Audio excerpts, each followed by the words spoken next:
امریکی نمائندہ خصوصی برائے افغانستان زلمے خلیلزاد مستعفی۔ امریکی محکمہ خارجہ کے مطابق زلمے خلیلزاد کی جگہ تھامس ویسٹ کو تعینات کیا جائے گا۔ تھامس ویسٹ امریکی انخلاء کے بعد طالبان رہنماؤں سے ہونے والی ملاقاتوں میں بھی شریک رہے۔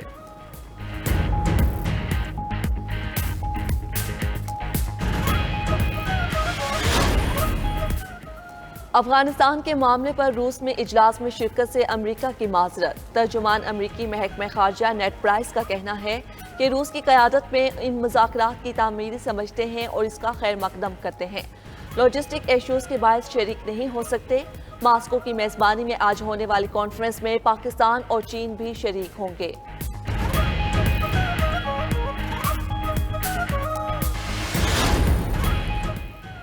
امریکی اسٹاک مارکیٹس میں کاروباری ہفتے کے پہلے روز تیزی کا رجحان۔ ٹیکنالوجی کمپنیز میں سرمایہ کاری بازار حصص میں بہتری کا سبب رہی۔ S&P 500 انڈیکس 15.09 پوائنٹس اضافے سے 4,486.64% پر بند۔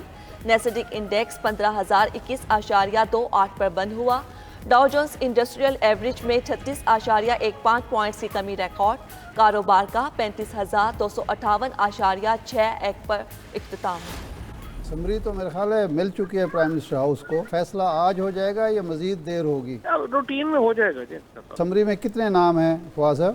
صاحب یہ ایک روٹین میں ہو جائے گا، اس میں ساری ڈیٹیل میں جانے کی ضرورت نہیں ہے۔ سارے معاملات حل ہو چکے ہیں، وزیر اعظم اور آرمی چیف کی ملاقاتیں ہوتی رہتی ہیں۔ پتہ چلتا ہے کہ اگر فوج میں حکومت میں اختلاف ہو گئے ہیں تو یہ سارے بینڈ ویگن کے اوپر جو ہے وہ چڑھنے کے لیے سی وی لے کے کھڑے ہو جاتے ہیں۔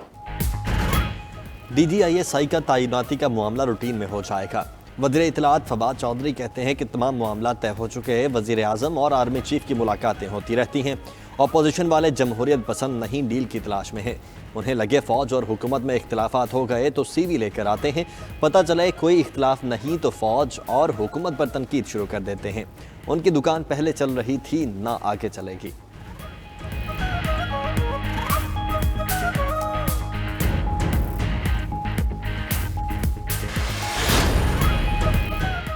وزیر اعظم عمران خان اور army chief general Qamar Javed Bajwa کا NCOC کا دورہ۔ DG NCOC major general Asif Mahmood نے وبا کی صورتحال پر بریفنگ دی۔ وزیر اعظم کی تمام شرکاء کو ویکسینیشن ڈرائیو اور NPIs کے لیے مؤثر کوششوں کی ہدایت۔ NCOC اور وفاقی عقائد کی کورونا کے دوران لوگوں کی حفاظت کے لیے کاوشوں کو سراہا۔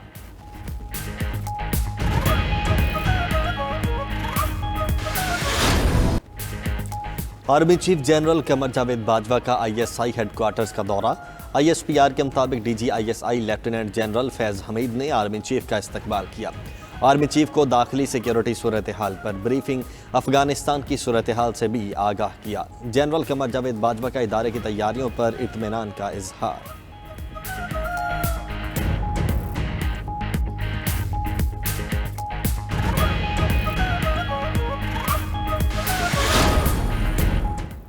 وزیر خارجہ شاہ محمود قریشی سے ایرانی ہم منصب کا ٹیلی فونک رابطہ۔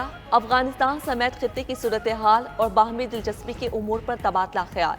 ایرانی وزیر خارجہ کی شاہ محمود کو تہران میں ہمسایہ ممالک کے وزارتی اجلاس میں شرکت کی دعوت۔ شاہ محمود قریشی کا کہنا ہے کہ افغانستان میں قیام امن کے لیے علاقائی سطح پر تعاون ناگزیر ہے۔ افغانستان کے معاشی بحران سے نمٹنے کے لیے مشترکہ کاوشوں کی ضرورت ہے۔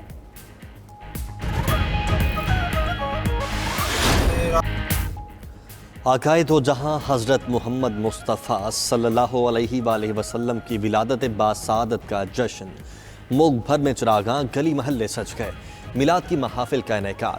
اسلام آباد کی شاہراہوں اور عمارتوں کو بھی برقی کمکموں سے سجا دیا گیا۔ آج شہر شہر عاشقان رسول ریلیاں نکالیں گے۔ وفاقی دارالحکومت میں دن کا آغاز 31 توپوں کی سلامی سے ہوگا۔ صوبائی دارالحکومتوں میں 21 توپوں کی سلامی دی جائے گی۔ نبی کریم صلی اللہ علیہ وآلہ وسلم کی ولادت کا دن ملک بھر میں جوش و خروش سے منائیں گے۔ وزیر اعظم عمران خان کا ٹویٹ۔ کہا میلاد النبی شان طریقے سے منائیں گے۔ دوپہر کے وقت کنونشن سینٹر میں مبارک دن مناؤں گا۔ صدر مملکت عارف علوی ایک تقریب کی میزبانی کریں گے۔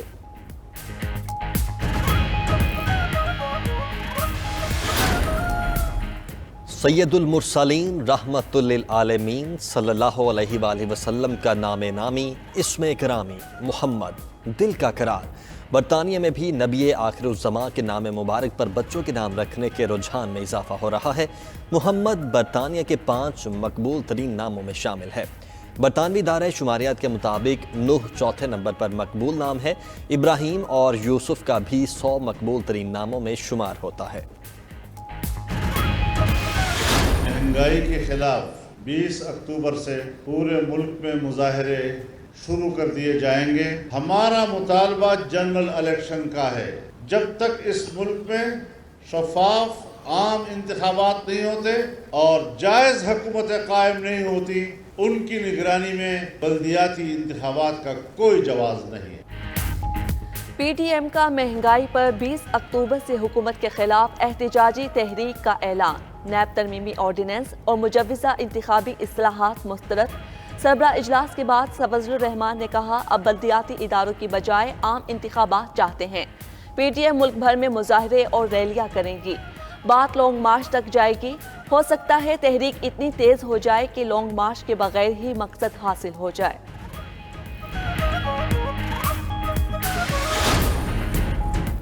مہنگائی پر قابو پانے کے لیے اشیاء خورونوش پر ٹیکسز کم کرنے کا فیصلہ۔ وزیر اعظم کی زیر صدارت اجلاس۔ مہنگائی کی صورتحال پر بریفنگ۔ ذرائع کے مطابق پیٹرولیم مصنوعات میں اضافے کے اثرات پر گفتگو کی گئی۔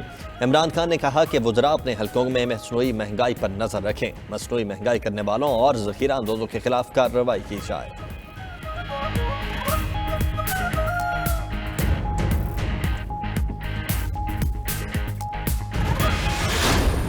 آج جب ہم بات کرتے ہیں جناب اسپیکر ریاست مدینہ کی، تو وہاں پر بھوک اور افلاس نہیں تھی، ریاست مدینہ میں ناانصافی نہیں تھی، ریاست مدینہ میں کمر توڑ مہنگائی نہیں تھی۔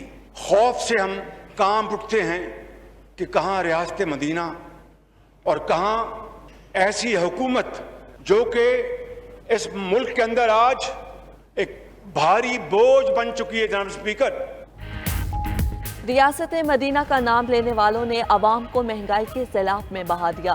حکومت بوجھ بن گئی، ملک کو تباہی کے دہانے پر پہنچا چکی۔ اپوزیشن لیڈر شہباز شریف کی قومی اسمبلی میں تقریر۔ بولے، حکمران دن رات ریاست مدینہ کی باتیں کرتے ہیں۔ ریاست مدینہ میں بھوک، کمر توڑ مہنگائی، بے روزگاری اور ناانصافی نہیں تھی۔ عمران خان نے کہا کہ بجلی اور پیٹرول مہنگا ہوتا ہے تو وزیر اعظم چور ہوتا ہے۔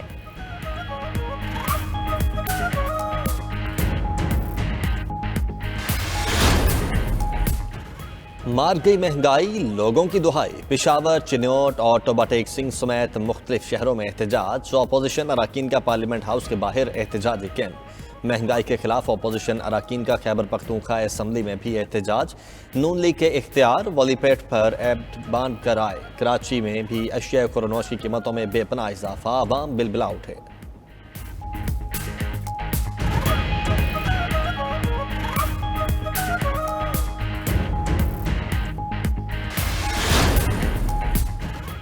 فواد چودھری کہتے ہیں، مہنگائی کا مل کر مقابلہ کرنا ہے۔ ملک سبسڈی پر نہیں چلایا جا سکتا۔ گھی، چینی، آٹے اور پیٹرول پر سبسڈی دی جا رہی ہے۔ اسد عمر نے کہا، مہنگائی آئندہ سال مارچ تک رہے گی۔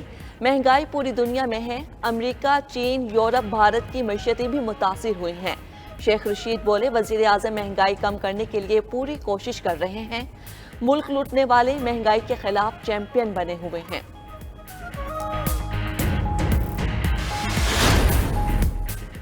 نون لیگ پر موٹر وے منصوبوں میں 1000 ارب کی کرپشن کا الزام مفروضہ نکلا۔ NHA کا وزیر اعظم پورٹل پر جواب۔ مراد سعید کا سابق دور میں کرپشن کا الزام غلط قرار دے دیا۔ کہا، NHA نے تمام ٹینڈرز قواعد کے مطابق دیے۔ تخمینے سے کم قیمت پر ٹینڈر دے کر منصوبوں میں بچت کی گئی۔ ٹرانسپیرنسی انٹرنیشنل کا وزارت مواصلات کو ایک اور مراسلہ۔ کہا، وزیر اعظم کو بھی بتایا جائے، وزیر مواصلات کا الزام غلط تھا۔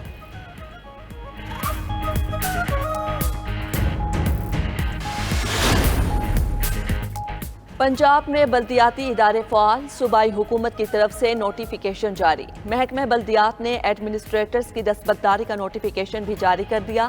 بلدیاتی ادارے بحال کرنے کا حکم سپریم کورٹ نے دیا تھا۔